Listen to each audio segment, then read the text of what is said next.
Viewers, good afternoon. This is our another lecture on Six Sigma. We have already completed 3 lectures, and in the last lecture we were discussing QC7 tools. Some of the tools we discussed, and we will continue with those tools today also. The next tool is graphs. As you all know, graphs are used in the form of XY diagrams. 2 variables are there. One variable is shown on the x axis and the another variable is shown on the y axis. Normally we use on x axis independent variables, and on y axis we have dependent variables. Out of these 2 variables, we have one variable which is independent variable and the second one is dependent variable. Independent variable is always shown on x axis and the corresponding value of the y axis is shown on the y axis. These 2 variables are easily shown on a graph, but if we have variables which are more than 2 in number, how to show them in the graph form? So, we will discuss today showing the variables which are more than 2 in number on a graph, because 2 variables are easy to show on a graph, but we will discuss the variables which are more than 2 in number. And we have radar charts for these kind of variables. On the radar chart, we can show more than 2 variables, 3 variables, 4 variables and 5 variables. Now, let us have one example to demonstrate the use of radar chart. Say for example, students have appeared in an exam consisting of 5 subjects, and the performance of the students is to be shown on a graph for these 5 subjects, and 5 subjects are more than 2 in number, and we shall be using radar chart for this kind of problem.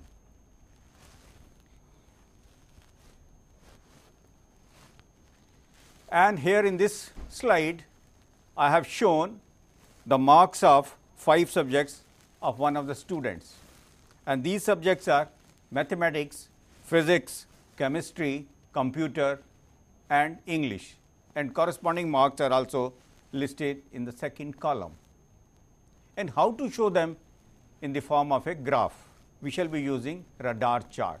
These 5 subjects will be in the form of a polygon, which is pentagon, and these marks will be drawn on the pentagon.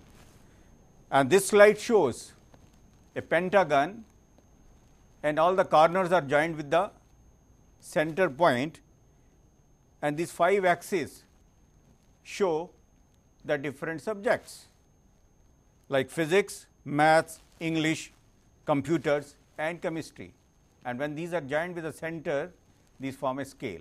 On these scales, we show the marks of different subjects, and then finally, these points are joined with a polygon.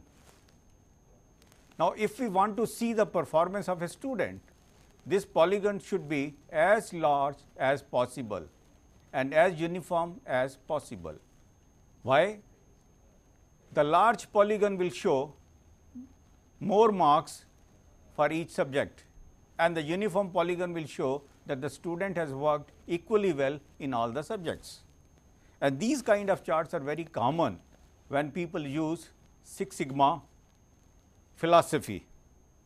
For example, we have discussed 5S schemes to take care of housekeeping standards, and 5S performance is checked by means of check sheets, and different departments are viewed and checked on the check sheets for each 5S, and their scores are given on those scales. and the marks are shown on the radar chart for different S. So, there are 5 S's, and 5 S's means polygon of 5 sides will be formed. It will be a pentagon showing 5 S's and their scores in each functional areas. And we want that each polygon should be as large as possible and as uniform as possible.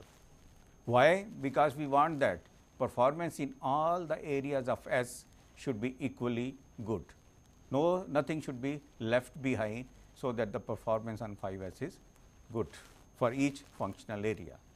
And when shields are given for best performance, and these scores are compared and checked, and different functional areas getting the maximum scores are awarded also. And these radar charts are very commonly used where Six Sigma philosophy is utilized.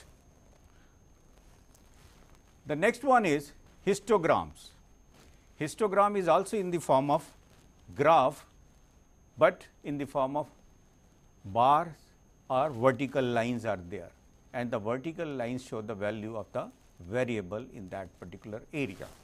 Suppose we want to give the information regarding the sales of a company for the last 10 years. For the last 10 years, these vertical bars will be drawn on the graph, and length of the lines or the height of the lines will be proportional to the sales of that particular year, and the years will be mentioned on the x axis. Similarly, we can have these vertical or horizontal bars, and these are known as histograms. Why particularly we use these histograms? Because looking at the histogram, we are able to view the complete data, and we can have the comparison in front of us. Where the vertical bar is lower than the other bar, we will find that the performance in that particular year is less as compared to the year where we have a vertical bar having larger heights. Similarly, if we are using horizontal bars, we can compare the length of the bars to show the performance of that particular year. And histogram is an easy way to understand the data and retain the data in our minds also. And this is one of the examples, and I have taken the example of Domino Pizza, and number of pizzas ordered are shown on the x axis, and the vertical bars times order. Say 1 pizza is ordered, 2 pizzas are ordered, 3 pizzas are ordered. So 1 pizzas are ordered 33 times a day, 2 are ordered 65 times a day, 3 are ordered 8 times a day, 4 are ordered 12 times a day. Then 5 and 6 never ordered, and 7 are ordered only once a day. So these graphs or the histograms show us the exact value of the information and the data, and it is visible. Instead of having the statements written that this particular quantity of pizza was ordered these many times, but if we look at the graph, if we look at the histogram, we can have the data, we can retain the data in our minds also. Next tool is Pareto diagrams. Pareto is the name of the person who gave this idea of Pareto diagram. He is an Italian economist. He found that most of the wealth in Italy is owned by only few people, and then he gave the idea of Pareto diagram, or this is also known as 80-20 analysis. 80% of the wealth in Italy was owned by only 20% of the people, and if we extend this statement to the problem solving session, we can easily say that 80% of the problem can be solved by attending to 20% of the cases. So, we will discuss how this Pareto diagram is made and how this is viewed. Now, we will discuss one example. This is pizza home delivery defects. One of the pizza companies have studied the home delivery orders and found the defects in those particular orders. Out of these,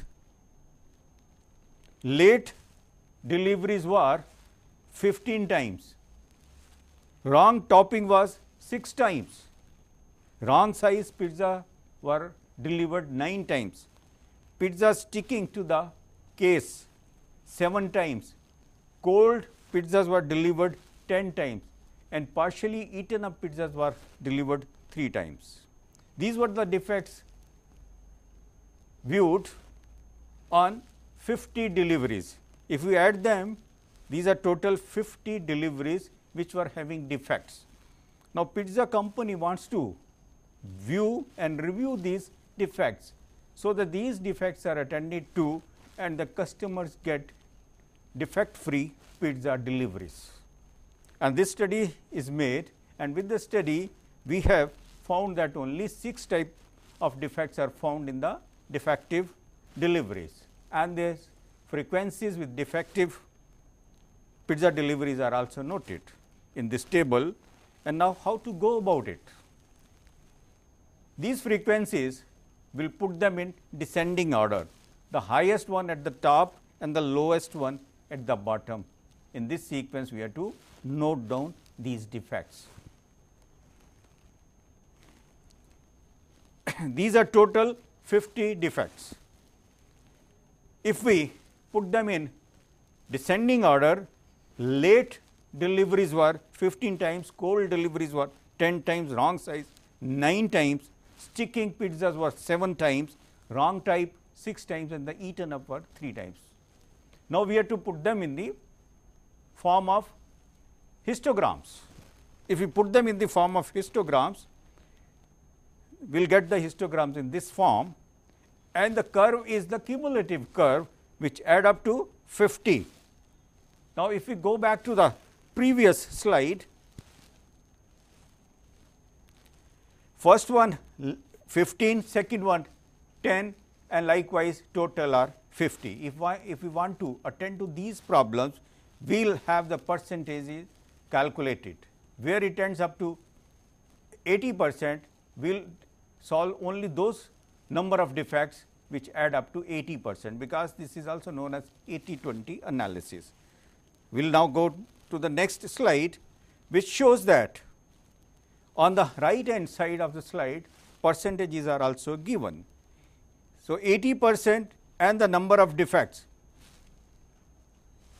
which are adding up to 15, 10, 25, 25 plus 9, 34, 34 plus 7, 41. 41 is 82%. First 4 defects, if we are able to rectify, then the problem of defective pizza deliveries are solved. So, first 4 defects will be solved in this case, and the last 2 can be left as such. This is given by the Pareto diagram, and this is a problem solving tool. And next one is a scatter diagram. Scatter diagram, again it is in the form of a graph. 2 variables, they are shown in the form of dots. One of them is shown on the x axis, and the another one is shown on the y axis. Similar to our earlier explanation, where we have said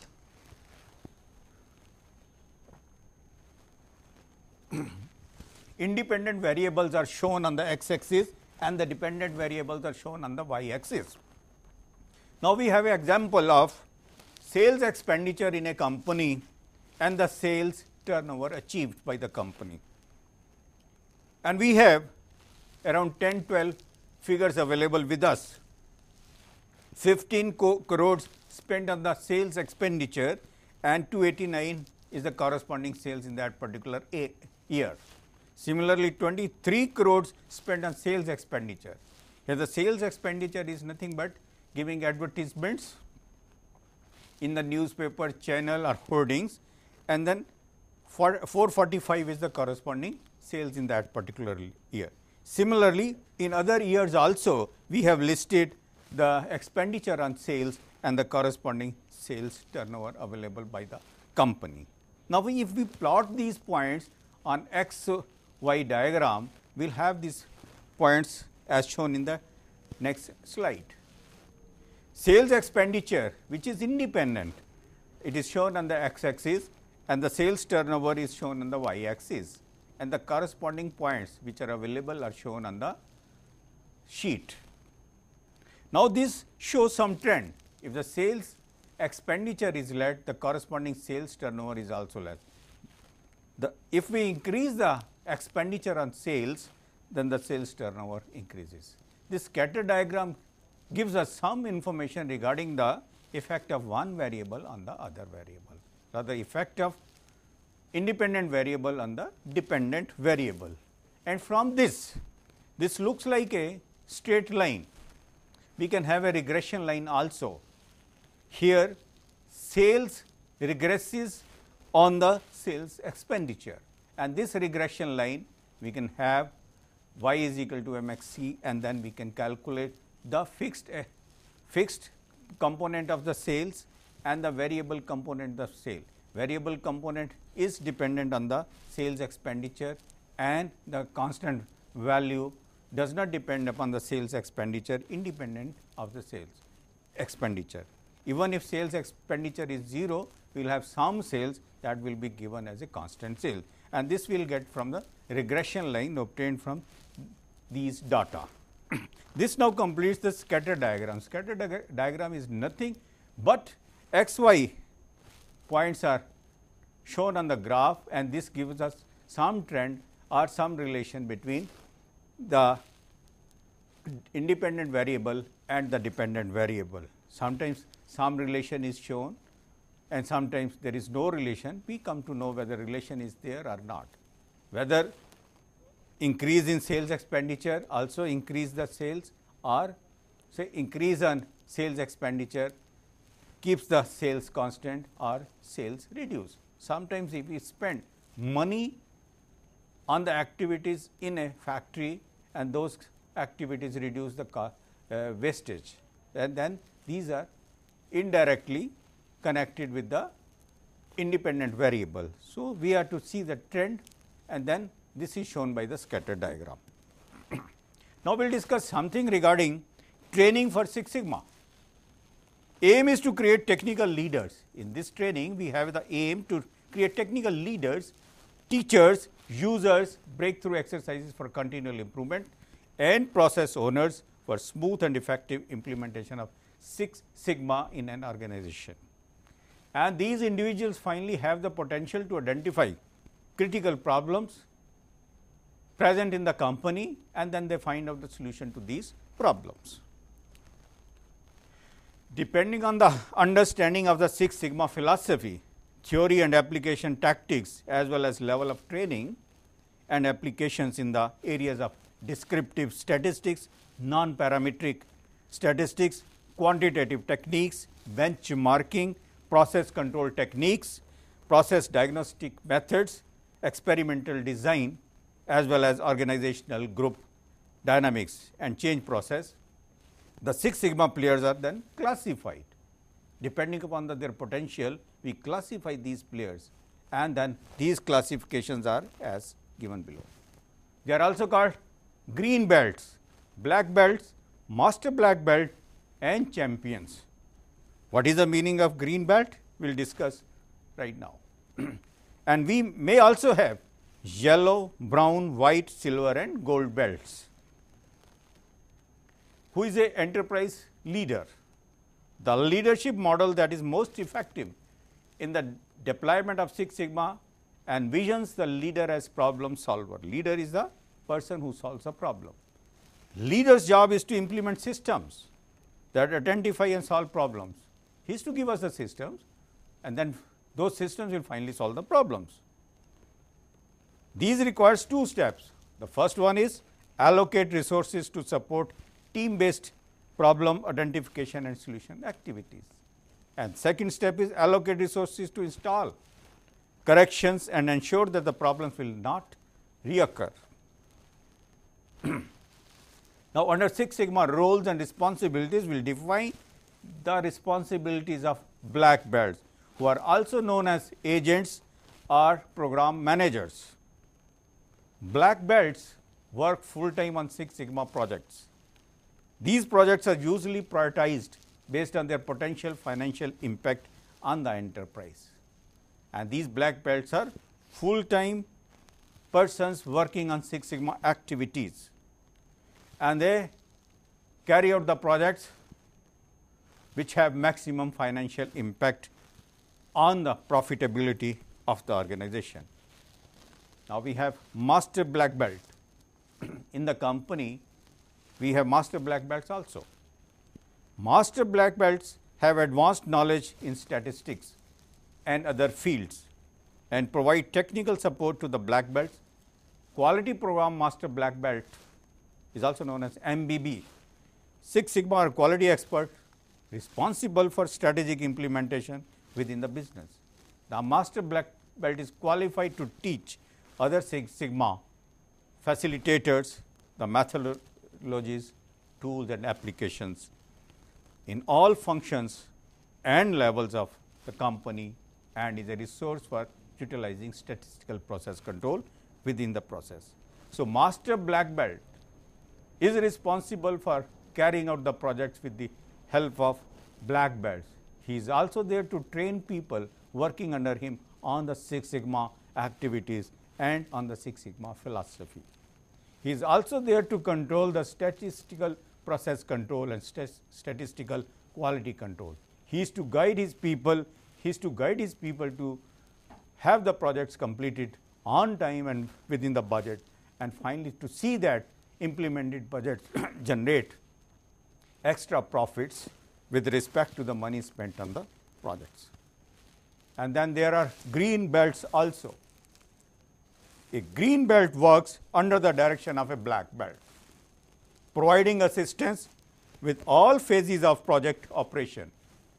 Green belts typically are less adept at statistics and other problem solving techniques. Though they have good idea of these techniques, but practically they are much below the experience level of black belts and the master black belts. These green belts work under the supervision of black belt. Then there are champions. Who is a champion? A champion is typically top level manager who is familiar with the benefits of Six Sigma strategies and provides support for the program. He gives the resources required for completing the Six Sigma projects. Quality program champions, a business leader or senior manager who ensures that resources are available for training and projects, and who is involved in project tollgate reviews. Also an executive who supports and addresses Six Sigma organizational issues. Issues present with respect to Six Sigma, he is there to solve those problems. Executive. The most successful implementations of Six Sigma have had strong support from either the company president, the CEO, or another key executive. And this is the role of the executive to make the Six Sigma activities successful in the organization, to review the resources, to remove the problems and troubleshoot them. And then there are process owners, those who own the process for which projects are there. The person who coordinates the various activities at all levels of a process has the authority or ability to make changes in the process as required, because he is a person who knows best about the process, and he manages the entire process cycle to ensure performance effectiveness. Prior to implementation of Six Sigma projects, he knows what exactly the process is. After implementation Six Sigma project, what this process will look like, what are the results going to be by use of Six Sigma projects. So, he is there to own the responsibility of the process and the implementation of projects, and final responsibility lies with the process owner. Now, we have discussed different people and their responsibilities. We started with green belts, black belts, master black belts, champions, process owners, and rather we started with leadership. Now, we will discuss some calculations which are related to the Six Sigma philosophy. These are very important. Everyone must know these calculations, because based on these calculations we work out the projects. Business results are measured through these calculations, process performance matrix and the common matrix. Now, we will define what is a defect. A defect is any variation of the required characteristic of the product or its parts or services which is far enough from its target value to prevent the product from fulfilling the physical and functional requirements of the customer as viewed through the eyes of your customer, and that thing is called the defect. We want to minimize the number of defects while implementing Six Sigma. A defect is also anything that causes the processor or the customer to make adjustments. We do not want that the customer is required to make adjustments in the process or in the parts. If he is required to make adjustments, then it means defect is there in the process, defect is there in the product, whether it is raw material, semi-finished product. Anything that dissatisfies your customer is called defect. Now, we will define a unit. What do we mean by the unit? A unit may be as diverse as a piece of equipment, line of a software, one order, technical manual, medical claim, wire transfer, hour of labor, customer contract. We can also have more examples. One form, admission form, form for opening an account in the bank, form for getting the draft made. These are called the units. And now we will see if defects are present in these units or not. And based on this information, we will make some calculations to know the process capability. Common metric, defect per unit, DPU, is commonly used in companies where Six Sigma is implemented. DPU, defect per opportunity. Soon we will discuss what we mean by the opportunity. Defect per opportunity is also called DPO, and then DPMO, defects per million opportunities. It is known as DPMO. So, lower DPU increases customer satisfaction and decreases warranty costs. It is a fact, and it is obvious also. If defects per unit are less, the customer satisfaction will be more and warranty cost will be less. Lower DPU reduces COPQ. What is COPQ? Cost of poor quality is COPQ, and decreases manufacturing cost per unit, and this is achieved by lowering the value of DPU. Higher process capability indices increase Six Sigma rating and reduces DPU, defects per unit. Business results, process performance matrix. Now, we will discuss an example, and this example will illustrate the use of several measures used in Six Sigma projects. Example is, a process produces 40,000 pencils. 3 types of defects that can occur and the number of occurrences are as given below. Defects are blurred printing. 36 defects are found because of blurred printing. Wrong dimensions are found in 118, and rolled ends are found in 11 pencils. Total number of defects, if we add them, these are 165. Now, we will calculate defects per unit, DPU. Defects per unit is nothing but if we divide the total number of defects by the number of units inspected. Defects here are 165 out of 40,000 pencils.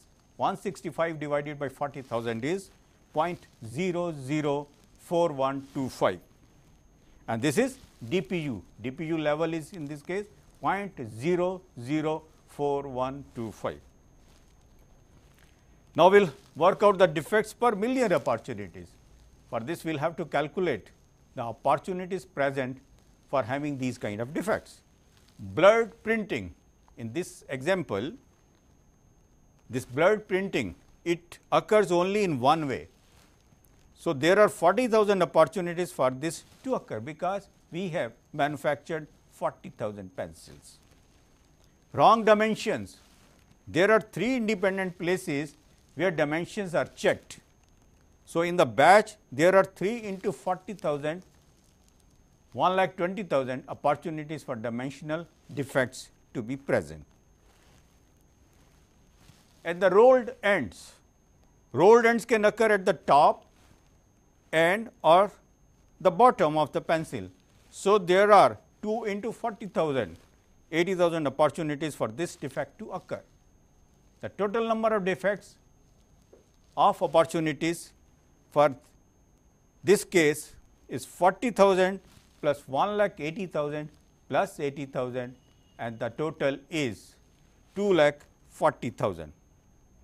Now, if we want to calculate DPM or defects per million opportunities, the defects found, multiply this figure with 1,000,000 and divide by total number of opportunities. So, in this case 165 million divided by 2,40,000 is the answer, the value of DPM or defects per million opportunities. 687.5 is the value after making the calculation. Now, we will discuss throughput yield, also called the yield. Throughput yield, the formula for this is e raised to power minus DPU. DPU is nothing but, as we discussed, defects per unit. In this example, the throughput yield is e raised to power minus 0.00125 and the value is 0.996, and this is the yield. Roll throughput yield is also known as RTY. We have to calculate these kind of figures for making the assessment regarding the process. RTY applies to the yield from series of processes. A main process consists of a series of processes, and we know the yield in each process, and the final yield will only be product of all these individual yields. And this is found by multiplying the individual process yields. If a product goes through 4 processes whose yields are 0.994, 0.987, 0.951 and 0.990, then ultimate RTY will be product of all these individual yields, and the final figure in this case is 0.924. So, 92.4% is the yield, okay, and this is also known as rolled throughput yield, RTY. When referring to defects, depending upon the parts per million, what do we mean by parts per million? When referring to the defect, PPM, DPU into 1,000,000. In this example, PPM is 0.004125 multiplied by 1,000,000 and the value is 4125, and these PPM means defects per million, 4125 the number of defects per million opportunities. PPM is also used to refer to contaminants. Suppose 0.23 grams of insect parts are found in 25 kilograms of the product, then PPM level is 0.23 into 1,000,000 divided by 25,000, because 25 kilograms is the unit, and this is 9.2 ppm. Cost of poor quality, as we discussed earlier, COPQ calculates the rupee impact of defects. If we are having defects, what is the rupee impact? And this means that what is the cost of poor quality? This is helpful in prioritizing projects in terms of their impact on the enterprise.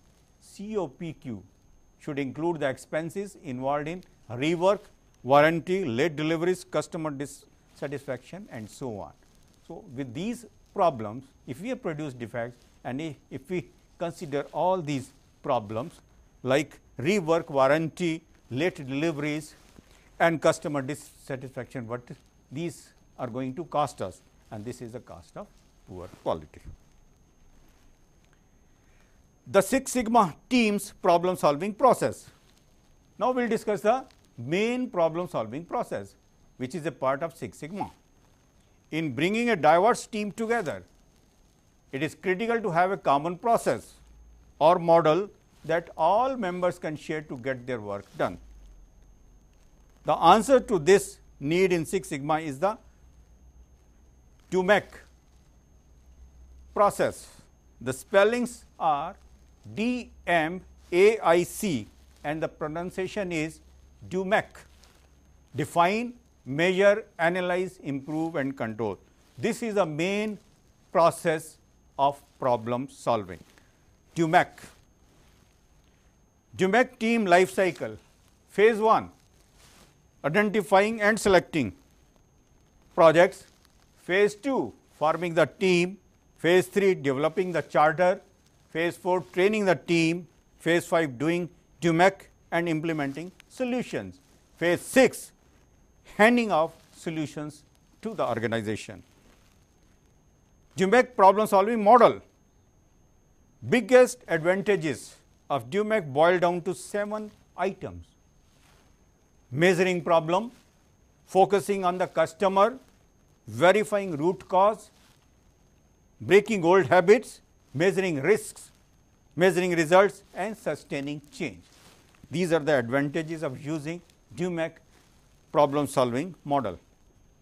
This is more to DMAIC than these 7 advantages. Much more advantages are there if we discuss DMAIC and if we see what this philosophy is. But they are surely the most important. As we review the 5 DMAIC steps, one will get a better idea how the process works. There is another term, DMADV. These two terms differ a little. Six Sigma is achieved through the use of 2 Six Sigma sub methodologies, DMAIC and DMADV. The Six Sigma DMAIC process define, measure, analyze, improve, control is an improvement system for existing processes. If we are looking for modification in the existing processes, we go for DMAIC, and if we are introducing new processes, we go for DMADV. Both Six Sigma processes are executed by Six Sigma green belts and Six Sigma black belts and are overseen by Six Sigma master black belts. DMAIC define the project goals and customer, internal and external deliverables, measure the process to determine current performance, analyze and determine the root causes of the defects, improve the process by eliminating defects and control future process performance. But when to use DMAIC? The DMAIC methodologies instead of the DMADV methodology should be used when a product or process is in existence at your company, but is not meeting customer specifications or is not performing adequately. DMADV define the project goals and customer, internal and external deliverables, measure and determine customer needs and specifications, analyze the process options to meet the customer needs, design detailed the process to meet the customer needs, verify the design performance and ability to meet customer requirements. When to use DMADV? A product or process is not in existence at your company and one needs to develop it, then we shall be using DMADV. The existing product or process exists and has been optimized using either DMAIC or not and still does not meet the level of customer satisfaction or Six Sigma level. Now, we will differentiate between these two processes, DMAIC and DMADV. the similarities of DMAIC and DMADV. Six Sigma methodology is used to derive defects through less than 3.4 per million opportunities. Data intensive solution approaches. Intuition has no place in Six Sigma. One cold and hard fact, implemented by green belts, black belts and master black belts, ways to help meet the business financial bottom line numbers, implemented with the support of champion and process owners. Six Sigma DUMAC roadmap. This is also called DUMAC roadmap. Define phase. What does it mean? Define customers and their requirements. CTQs, critical to quality items. Develop problem statement, goals and benefits. Identify champion, process owner and team members. Define resources. Evaluate key organizational support. Develop project plan and milestones. Develop high level process map. What do we mean by measure? The second item in DUMAC. Define defect, opportunity, unit and matrix. Here we have to calculate something. So, we will define the matrix. Detailed process map of appropriate areas. Areas concerned will be mapped. Develop data collection plan. The ways to collect the data are explained here. Validate the measurement system. Collect the data, begin developing the formula y is equal to fx, means y depends upon the fx, then x is the independent variable, y is the independent variable. Determine process capability and sigma baseline.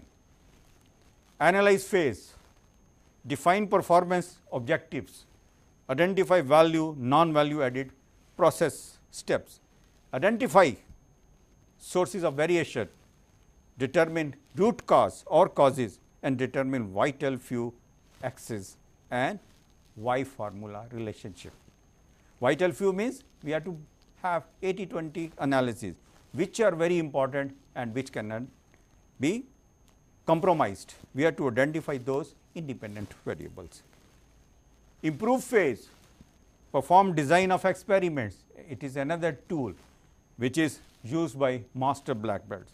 Develop potential solutions, define operating tolerances of potential systems, assess failure mode of potential solutions, validate potential improvement by pilot studies, correct, reevaluate potential solution. And then final is the control phase, define and validate monitoring and control system, develop standards and procedures, implement statistical process control, determine process capability, develop transfer plan, hand off to process owner, verify benefits, cost savings, avoidance, profit growth, close project, finalize documentation and communicate to business, and then finally celebrate the results. Six Sigma deployment. For define and measurement phases, step 1, self-assessment of the organization and share the results with the top management and employees. What is the existing condition of the process? We should narrate it to the employees. We should also tell it to the top management. This is the first step. Step 2, re-evaluate all of the strategies and strategic objectives of the organization and identify new strategic objectives. Step 3, identify all the organization's core processes and support processes. Build strategy map to help communicate the strategy. Six Sigma case study. Now, we will have a case study. In an IT call center, we have to discuss the customer satisfaction. And this is a problem we shall be sharing with the viewers. Benchmarking, and the IT call center wants to benchmark its performance with the best available in the industry. Industry data was purchased from a clearinghouse that gathers a number of measures about customer satisfaction and call center technical and business performance. In a call center, we take care of the customer satisfaction, and the problems like delay communication. If somebody calls at a call center, if he is asked to wait, it is a dissatisfaction to the customer. If he is not given the correct reply, he is not satisfied. He is given a ambiguous answer or ambiguous reply, then he is not satisfied. These are the irritants, and these make the customer unsatisfied. So, comparing the company to the benchmark average and to a select best in class group, we can find that customer satisfaction with the support services was just average or a bit below. And we have found that the performance of this particular call center was average or below the average value. How we are saying this? We have collected the data and found the results, and these results are shown in the subsequent slides. This figure 1, see it carefully. This is showing histogram of the performance, and the x axis shows the customer satisfaction 68, 70, 72, 74 and 76. These are the figures showing the customer satisfaction, and this satisfaction is achieved by the frequency. Frequency level is also shown, which is shown on the y axis, and this histogram superimposed by a normal distribution. Normal distribution is a curve which is shown in the graph, and if we see the right hand table,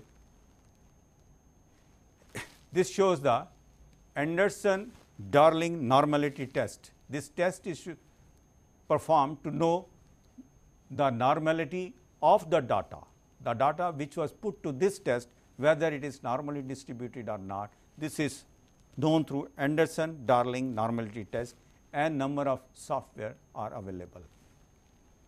A squared value is given and the p value is given, and the next value is mean, and this mean is for the customer satisfaction.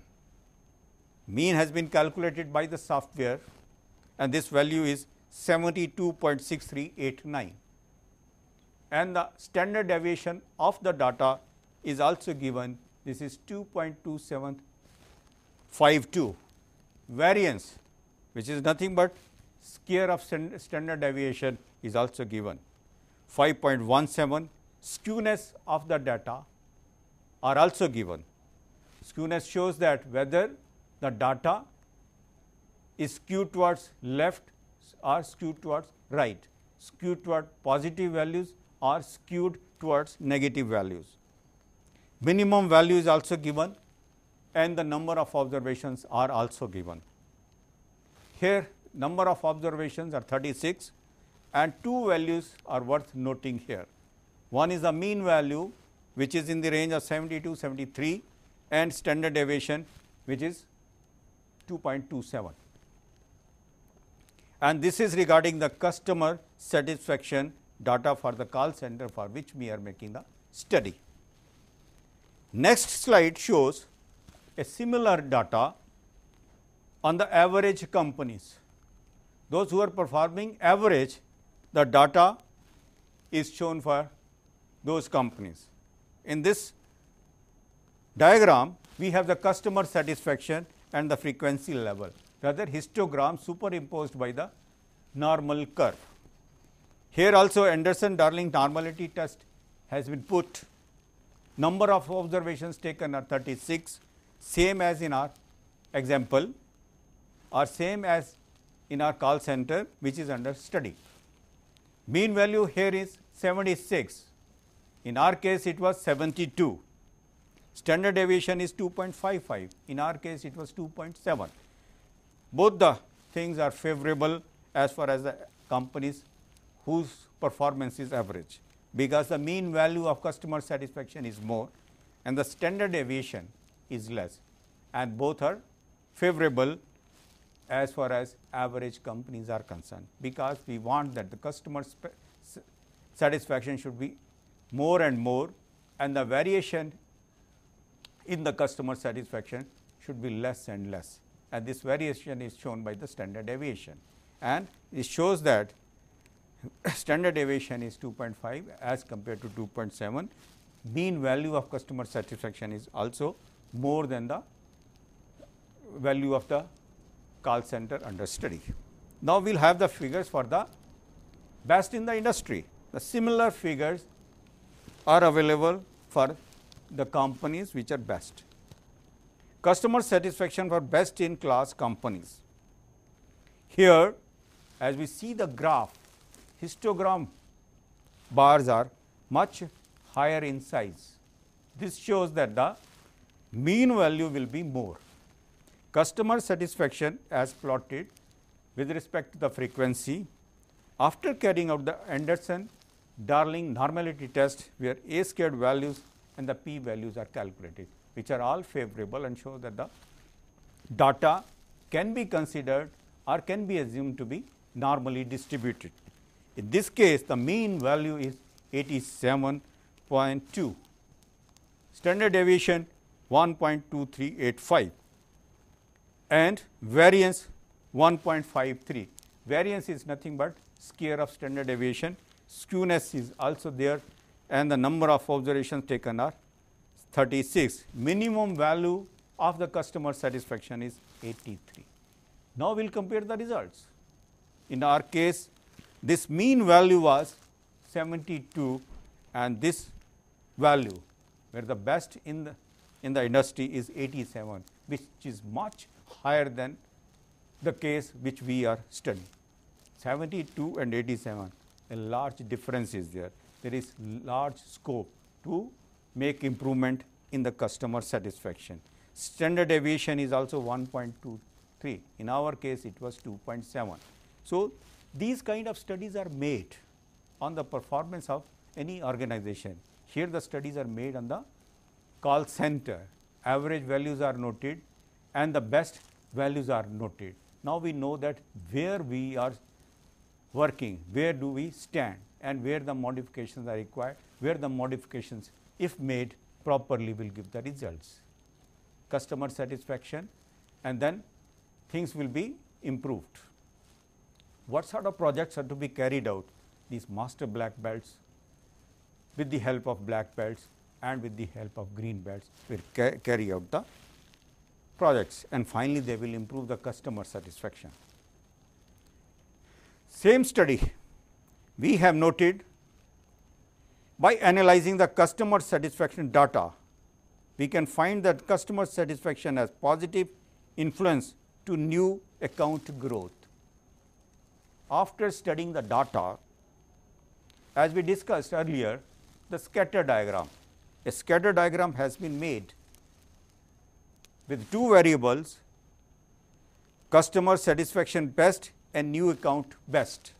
These values are noted and these follow the straight line. It means the new account growth are directly related to the customer satisfaction, and if we work on the new account growth, we can improve the customer satisfaction.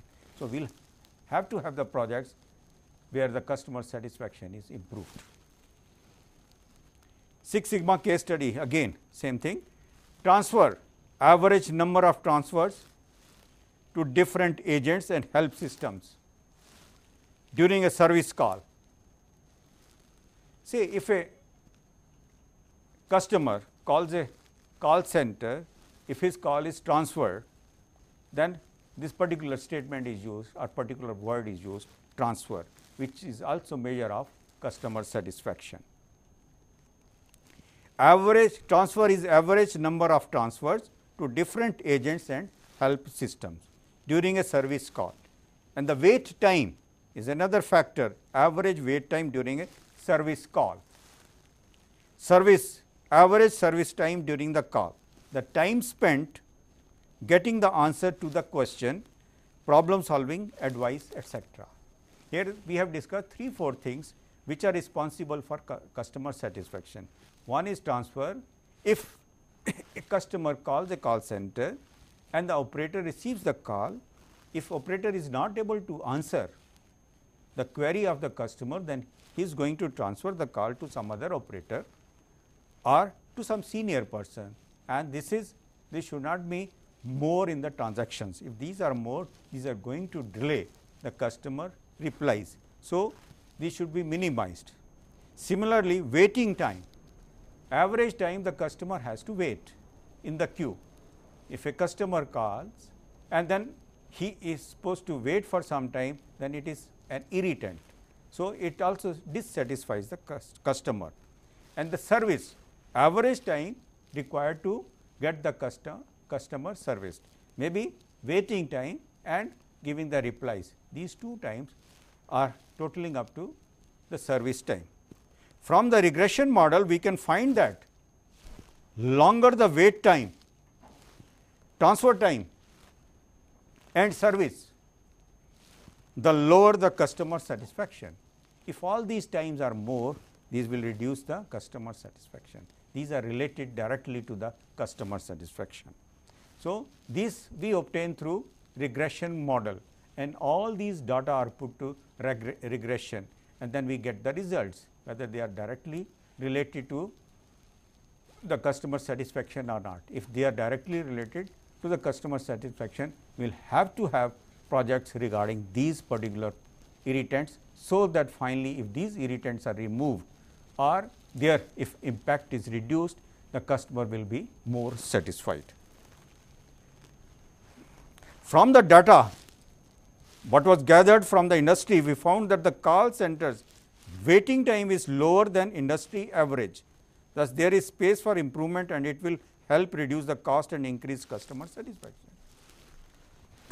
These three distributions are drawn.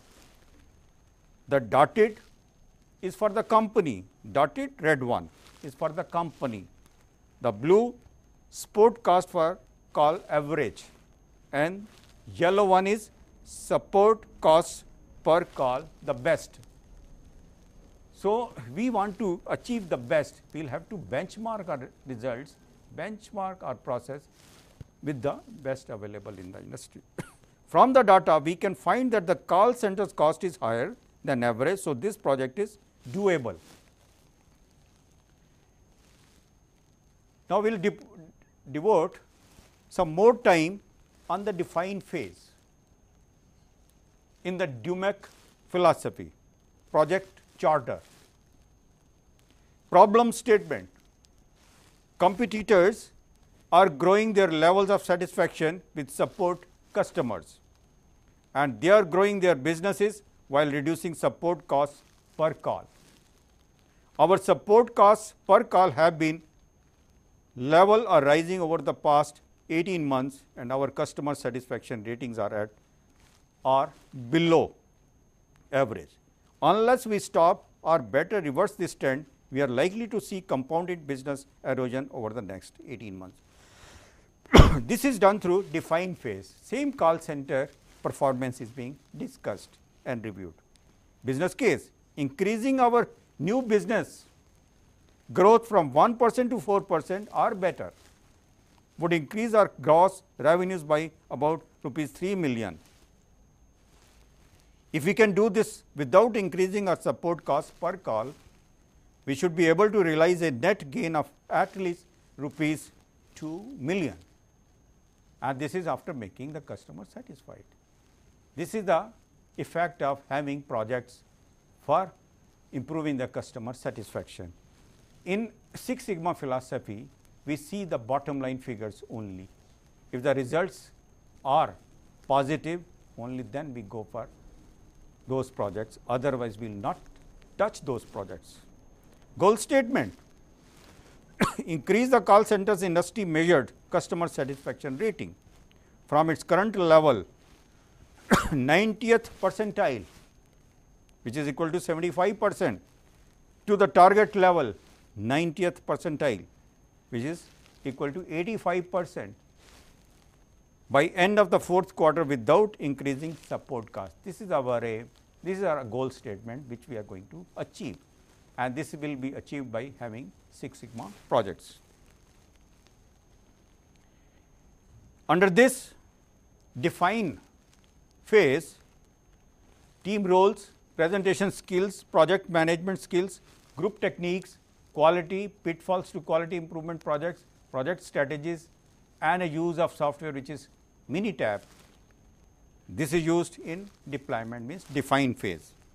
What we do in measurement phase, quality tools, risk assessment, measurements, capability and performance, measurement systems analysis, quality function deployment and FMEA.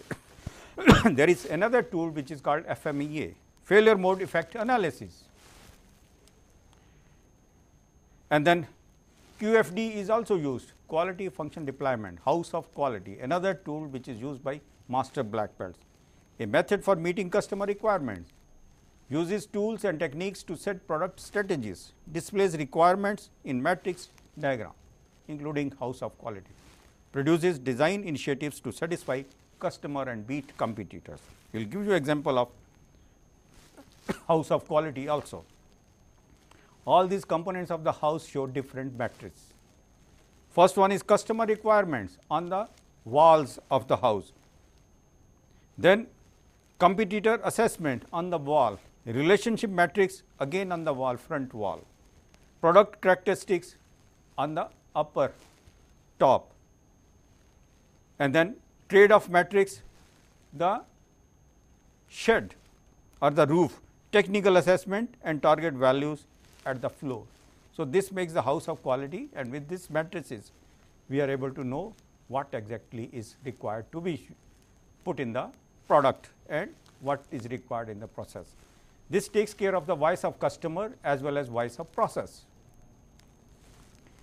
Voice of customer and voice of process, when combined together, what we can deliver and what customer is requiring and what features are to be incorporated in the product, which are made known by use of house of quality or quality function deployment techniques. And what are the benefits of QFD? Lead times, the time to market and time to stable production. If you want to launch a product, this reduces the time for launching a new product by using QFD techniques. Startup costs are reduced, engineering changes are less. Analysis phase, hypothesis testing tools are used, comparing samples, confidence intervals, multivariate analysis, ANOVA and regression are used. Improvement phase, history of design of experiments, DOE, design of experiments, pre-planning and factors, DOE, practical workshop, DOE analysis, response surface methodology, optimization and lean manufacturing. And we have already discussed the example also regarding the quality function deployment, regarding the improvements in the call center activities, and this is used through Six Sigma philosophy and through DUMAC philosophy and the using different tools. There are different tools which are higher in level, which are being used by the master black belts. So, today we have learned lot of things, we have learned calculations also, we finished whatever we left regarding the tools of quality control, and in the next lecture we will devote more time on the philosophy of Six Sigma.